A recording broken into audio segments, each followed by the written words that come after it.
Bisakah ekonomi tumbuh tanpa merusak bumi? Selama ini, pertumbuhan sering berarti polusi dan kerusakan lingkungan. Green economy hadir sebagai solusi ekonomi yang tetap berkembang, tapi ramah lingkungan dan berkelanjutan. Contohnya, energi terbarukan, pengurangan limbah, dan produk eco-friendly. Green economy atau ekonomi hijau adalah konsep pembangunan ekonomi yang bertujuan meningkatkan kesejahteraan manusia tanpa merusak lingkungan. Berbeda dengan ekonomi konvensional yang sering mengejar pertumbuhan tanpa batas, green economy menekankan keseimbangan antara tiga hal: ekonomi, lingkungan, dan sosial. Artinya, kegiatan ekonomi tetap berjalan dan menghasilkan keuntungan, tetapi dengan cara yang lebih ramah lingkungan dan berkelanjutan.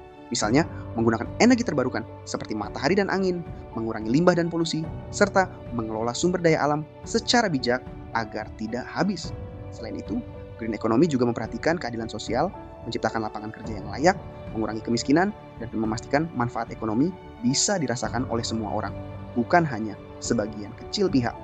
Dengan kata lain, green economy bukan hanya tentang hijau, tetapi tentang bagaimana kita membangun sistem ekonomi yang bertahan dalam jangka panjang. Karena pada akhirnya, ekonomi yang baik bukan hanya yang tumbuh cepat, tetapi yang mampu menjaga bumi tetap hidup untuk generasi berikutnya. Keuangan berkelanjutan adalah cara dunia keuangan mendukung upaya menjaga lingkungan dan kesejahteraan sosial. Di tingkat global, banyak negara menerapkan aturan agar perusahaan dan investor memperhatikan dampak lingkungan dan sosial dalam bisnis mereka. Banyak juga yang menerbitkan obligasi hijau, yaitu pinjaman yang khusus digunakan untuk proyek ramah lingkungan, seperti energi terbarukan atau transportasi bersih. Di Indonesia, pemerintah dan otoritas jasa keuangan (OJK) mendorong keuangan berkelanjutan dengan menerbitkan panduan bagi industri keuangan agar lebih banyak mendukung proyek yang baik bagi lingkungan. Salah satu contohnya adalah Green Sukuk, yaitu obligasi berbasis syariah yang digunakan untuk mendanai proyek ramah lingkungan.